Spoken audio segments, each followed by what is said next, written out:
Perkenalkan, nama saya Alfionita Dita Francisca, NIM 1705520048 dari Program Studi Akuntansi Fakultas Ekonomika dan Bisnis Universitas Stikubang, Semarang. Hari ini saya akan mempresentasikan mengenai peran auditor internal dalam pencegahan dan deteksi kecurangan yang bertujuan untuk menyelesaikan ujian tengah semester saya. Masuk pada bagian 1, fenomena yang berkaitan dengan kecurangan. Adapun kasus yang saya ambil yaitu kasus Jiwasraya. Sebelum mengenal kasus Jiwasraya, apa sih Jiwasraya itu? Jiwasraya merupakan badan usaha milik negara yang bergerak di sektor asuransi dan merupakan perusahaan asuransi pertama yang ada di Indonesia.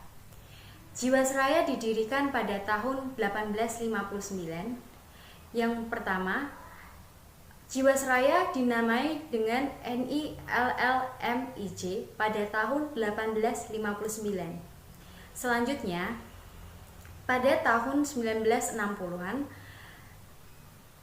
NILLMIJ berubah menjadi PT Perusahaan Pertanggungan Jiwa Sejahtera. 1 tahun kemudian, berubah kembali menjadi Perusahaan Negara Asuransi Jiwa Eka Sejahtera. Dan 4 tahun setelahnya, yaitu 1965, menjadi Perusahaan Negara Asuransi Jiwa Jasa Sejahtera, dan kembali diubah pada tahun 1966 menjadi Perusahaan Negara Asuransi Jiwasraya. Pada 1973 berubah kembali menjadi Perusahaan Perseroan atau Persero Asuransi Jiwasraya, dan yang terakhir pada tahun 2003 menjadi PT Asuransi Jiwasraya atau Persero. Masuk pada kronologi kasus Jiwasraya. Badan Pemeriksa Keuangan atau BPK menjabarkan secara rinci kronologi kasus yang membelit Jiwasraya hingga akhirnya tak mampu membayar polis asuransi atau gagal bayar JS Saving Plan. Ketua BPK RI Agung Firman Sempurna menuturkan penyebab utama dari gagal bayar Jiwasraya adalah kesalahan dalam pengelolaan investasi perusahaan. Jiwasraya kerap menaruh dana di saham-saham yang berkinerja buruk. Yang kedua, berdasarkan catatan BPK, Jiwasraya telah membukukan laba semu sejak tahun 2006. Alih-alih memperbaiki kinerja perusahaan dengan mempertimbangkan saham yang berkualitas, Jiwasraya justru menggelontorkan dana sponsor untuk klub sepak bola dunia, yaitu Manchester City pada tahun 2014. Pada tahun 2015, Jiwasraya meluncurkan produk JS Savings Plan dengan cost of fund yang sangat tinggi di atas bunga deposito dan obligasi. Sayangnya, dana tersebut kemudian diinvestasikan kembali pada instrumen saham dan reksadana yang berkualitas rendah. Pada tahun 2017, Jiwasraya kembali memperoleh opini yang tidak wajar dalam laporan keuangannya. Padahal saat ini Jiwasraya mampu membukukan laba sebesar 360,3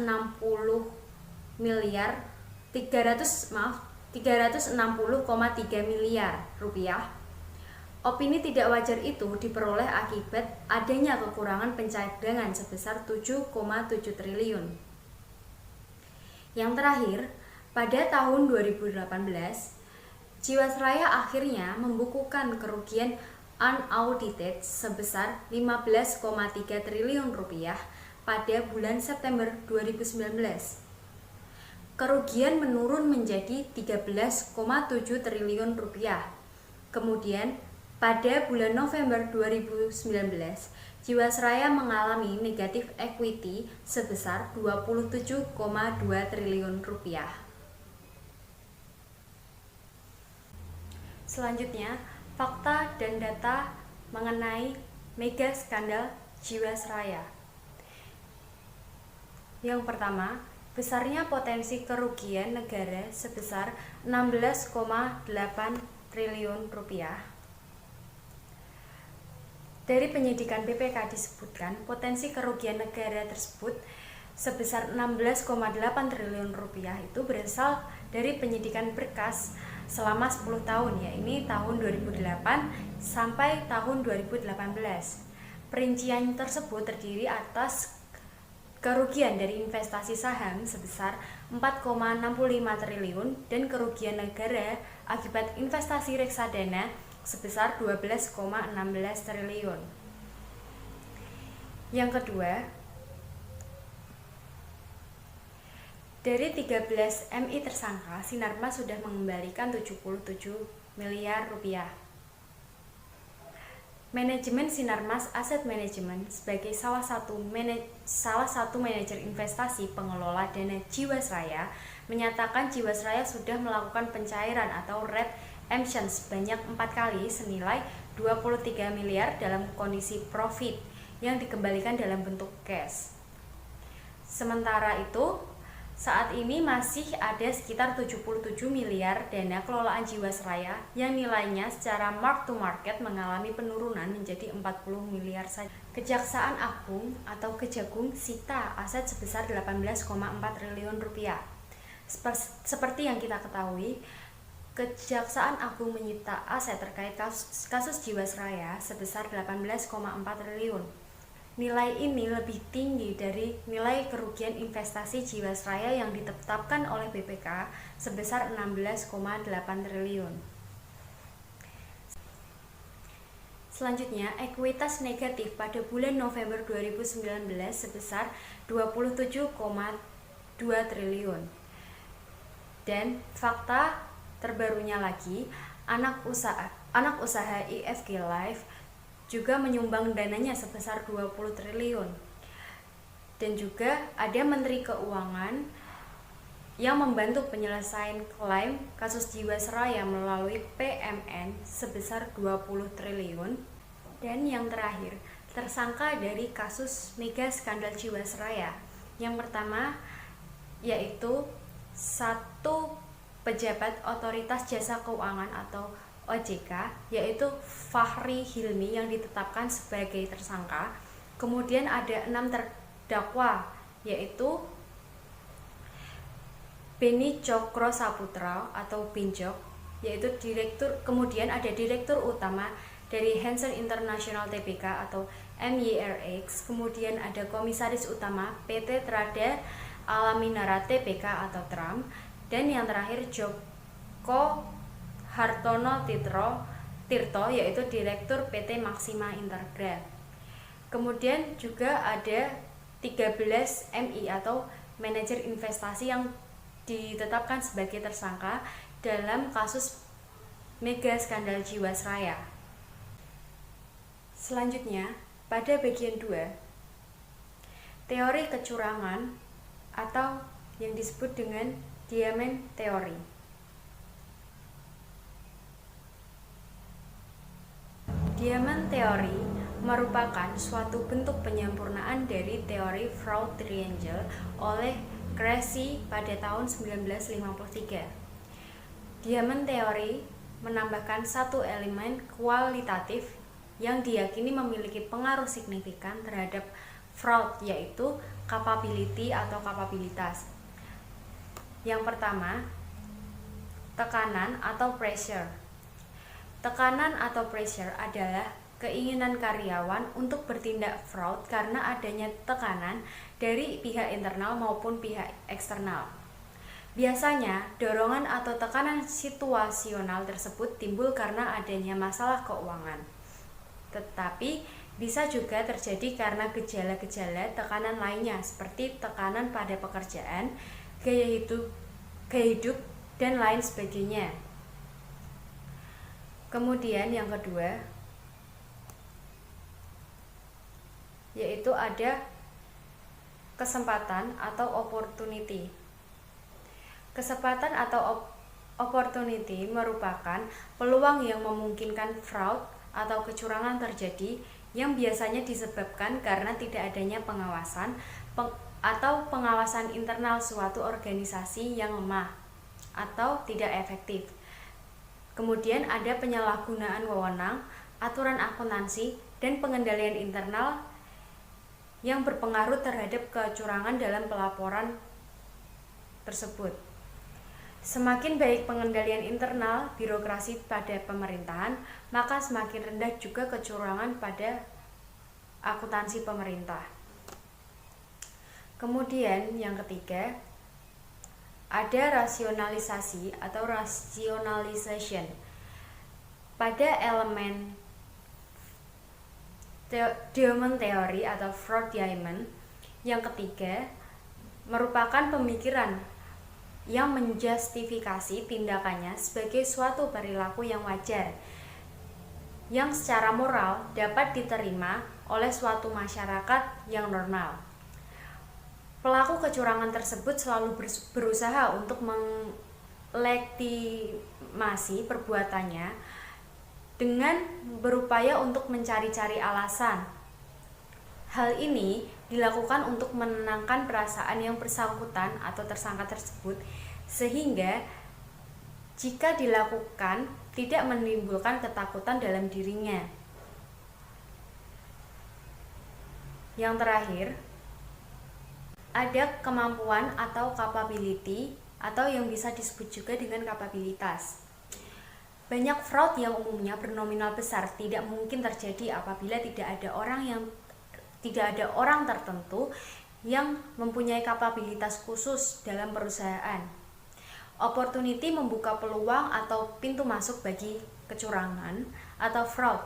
Kemudian untuk pressure dan rationalization yang mendorong seseorang untuk melakukan fraud. Ada 3 hal yang dapat diamati dalam memprediksi penipuan. Yang pertama, posisi atau fungsi resmi dalam organisasi tersebut. Kemudian yang kedua, kapasitas untuk memahami dan memanfaatkan sistem akuntansi dan kelemahan pengendalian internal. Yang ketiga, keyakinan bahwa dia tidak akan mendeteksi atau jika tertangkap, dia akan keluar dengan mudah, menurut Wolf Hermansen 2014. Bagian ketiga, yaitu komponen pengendalian internal. Ada 5 komponen pengendalian internal. Yang pertama, lingkungan pengendalian, yaitu control environment. Lingkungan pengendalian menetapkan suasana suatu organisasi yang mempengaruhi kesadaran akan pengendalian dari orang-orangnya. Lingkungan pengendalian merupakan fondasi dari semua komponen pengendalian intern lainnya yang menyediakan disiplin dan struktur. Yang kedua, ada penilaian risiko atau risk assessment. Penilaian risiko adalah identitas, analisis, dan manajemen risiko entitas yang relevan dengan penyusunan laporan keuangan yang disajikan secara wajar sesuai dengan prinsip-prinsip akuntansi yang berlaku umum. Proses penilaian risiko entitas harus memperhatikan keadaan serta kejadian internal dan eksternalnya yang dapat sangat mempengaruhi kemampuannya dalam mencatat, memproses, dan melaporkan data keuangan yang konsisten dengan asersi manajemen dalam laporan keuangan. Yang ketiga, aktivitas pengendalian. Aktivitas pengendalian adalah kebijakan dan prosedur yang dikembangkan oleh manajemen untuk mengantisipasi risiko yang dapat menghalangi tercapainya sebuah tujuan di suatu entitas. Aktivitas pengendalian memiliki berbagai tujuan dan diaplikasikan pada berbagai tingkatan organisasionalnya atau fungsional dalam sebuah entitas. Meskipun aktivitas pengendalian dapat dilaksanakan baik secara manual ataupun dengan komputer, namun saat ini penggunaan komputer telah semakin meluas, di mana pengendalian yang terkomputerisasi lebih sering digunakan untuk beberapa tujuan. Aktivitas pengendalian memiliki 5 komponen. Yang pertama, pemisahan tugas yang memadai. Pemisahan tugas melibatkan suatu pemastian bahwa individu tidak melaksanakan tugas yang seimbang. Tugas dianggap tidak seimbang dari sudut pandang pengendalian ketika memungkinkan bagi seorang individu untuk melakukan kecurangan dan kemudian menutupinya dan melaksanakan tugas normalnya. Yang kedua, otorisasi yang pantas atas transaksi dan aktivitas. Setiap transaksi harus disahkan dengan benar jika kendali diharapkan untuk memuaskan.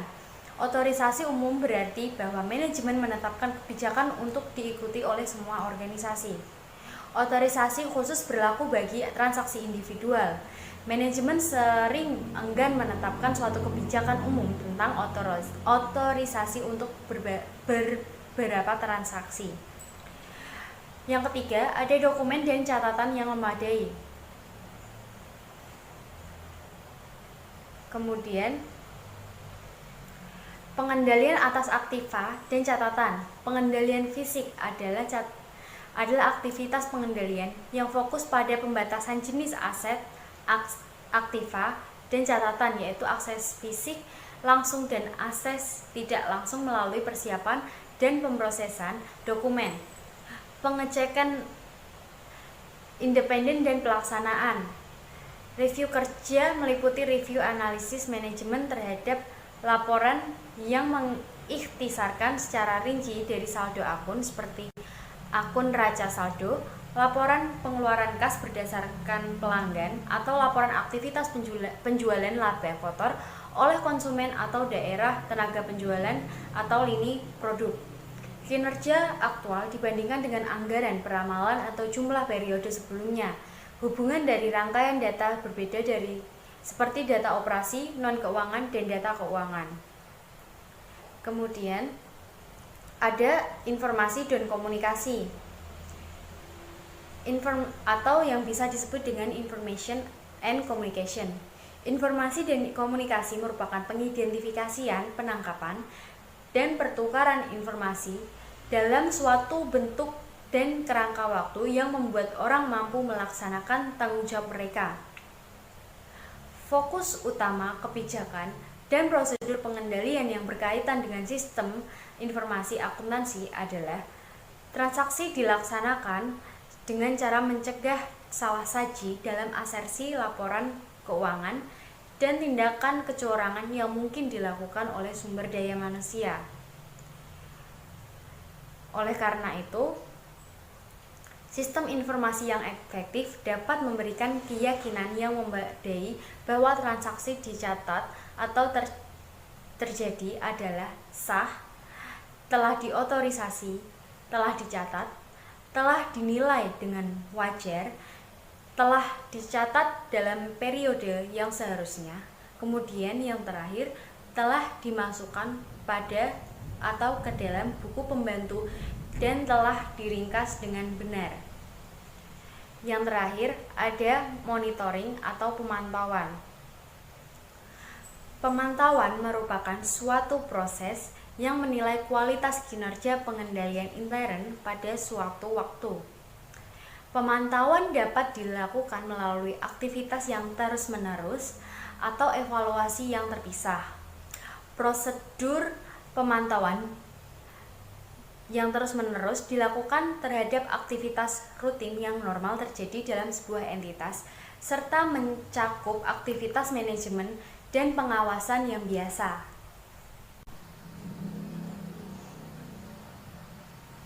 Masuk pada bagian 4, yaitu peran internal auditor.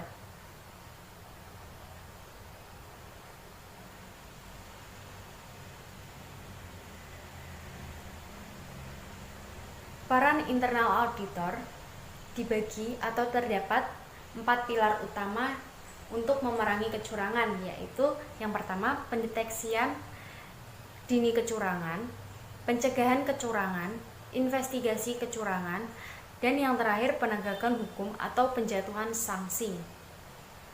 Berdasarkan 4 pilar utama dalam rangka memerangi kecurangan tersebut, peran penting dari internal auditor untuk membantu memerangi perbuatan kecurangan khususnya mencakup preventing fraud atau mencegah kecurangan. Yang kedua, detective fraud. Yang ketiga, investigasi. Secara garis besar, pencegahan dan pendeteksian serta investigasi merupakan tanggung jawab manajemen. Akan tetapi, internal auditor diharapkan dapat melakukan tiga hal tersebut sebagai bagian dari pelaksanaan tugas manajemen. Dalam perkembangan penugasan dalam memerangi kecurangan saat ini telah mengarah pada profesi tersendiri seperti Certified Fraud Examiners atau CFA ataupun akuntan forensik. Dalam menjalankan tugas auditnya, internal auditor harus waspada terhadap setiap hal yang menunjukkan adanya peluang atau kemungkinan terjadinya kecurangan. Dalam kenyataannya, kewaspadaan dan sifat skeptik yang ada pada tempatnya mungkin merupakan dua keterampilan yang penting bagi internal auditor. Penyelidikan yang kritis terhadap kemungkinan kecurangan harus diikuti oleh penilaian terhadap pengendalian yang ada, praktik pengendalian, dan seluruh lingkup pengendalian yang potensial. Untuk menyelidiki kecurangan yang terjadi dalam suatu perusahaan, seringkali dibutuhkan kombinasi keahlian seorang auditor yang terlatih dengan penyelidik kriminal. Internal auditor harus bertindak secara proaktif dalam mencegah dan mendeteksi terjadinya kecurangan, khususnya keterlibatan secara aktif dalam mengevaluasi struktur pengendalian internal perusahaan dan status organisasi. Efektivitas internal auditor dapat mencegah dan mendeteksi kecurangan, seringkali terkendala oleh waktu dan besarnya biaya untuk menilai atau menguji prosedur, kebijakan manajemen, dan pengujian atas pengendalian. Internal auditor berada dalam posisi yang penting untuk memonitor secara terus-menerus struktur pengendalian intern perusahaan melalui identifikasi dan deteksi atas tanda-tanda atau red flags yang mengindikasikan adanya suatu kecurangan. Internal auditor berada pada posisi yang tepat untuk memahami seluruh aspek tentang struktur organisasi, tempat pelatihan yang tepat, pemahaman mereka mengenai sumber daya manusia yang ada, memahami kebijakan dan prosedur operasi, dan memahami kondisi bisnis dan lingkungan pengendalian intern yang memungkinkan untuk mengidentifikasi dan menilai tanda-tanda atau gejala yang disebut dengan simptom ataupun red flag yang kemungkinan. Dalam mencegah dan mendeteksi kecurangan, internal auditor diatur secara jelas dan kewenangan pelaporan dan standar profesi.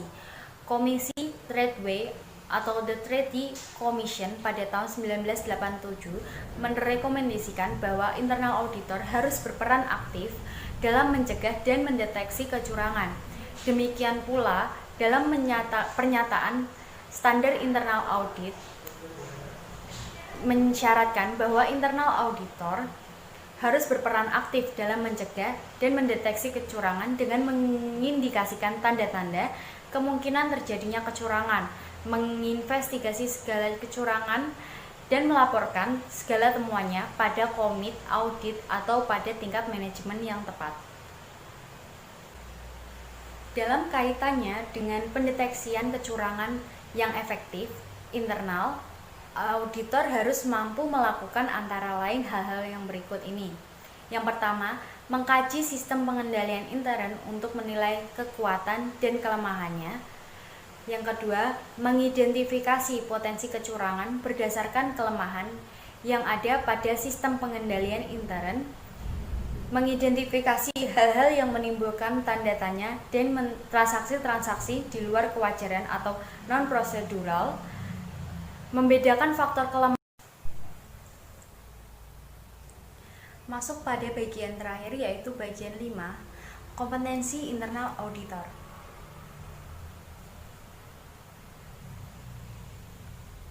Menurut para ahli, yang pertama, Mulyadi pada 2009 halaman 58 yang menjelaskan bahwa kompetensi diperoleh melalui pendidikan dan pengalaman. Setiap anggota harus melakukan upaya untuk mencapai tingkatan kompetensi yang akan meyakinkan bahwa kualitas jasa yang diberikan memenuhi tingkatan profesionalisme tinggi seperti disyaratkan oleh prinsip etika. Yang kedua, Siti Kurnia Rahayu dan Eli Suhati pada tahun 2010 menjelaskan kompetensi adalah kompetensi artinya auditor harus mempunyai kemampuan, ahli, dan berpengalaman dalam memahami kriteria dan dalam menentukan jumlah bahan bukti yang dibutuhkan untuk dapat mendukung kesimpulan yang akan diambil. Menurut Arens et al. Pada tahun 2008, yang dialih bahasakan oleh Herman Wibowo menyatakan bahwa kompetensi sebagai keharusan bagi auditor untuk memiliki pendidikan formal di bidang auditing dan akuntansi, pengalaman praktik yang memadai bagi pekerjaan yang sedang dilakukan, serta mengikuti pendidikan profesional yang berkelanjutan. Yang terakhir, Spencer dalam Palan 2007 mengemukakan bahwa kompetensi menunjukkan karakteristik yang didasari perilaku yang menggambarkan motif, karakteristik pribadi atau ciri khas, konsep diri, nilai-nilai, pengetahuan atau keahlian yang dibawa seseorang yang berkinerja unggul atau superior performer di tempat kerja. Ada 5 karakteristik yang membentuk kompetensi. Yang pertama, pengetahuan. Faktor pengetahuan meliputi masalah teknis, administratif, proses kemanusiaan, dan sistem.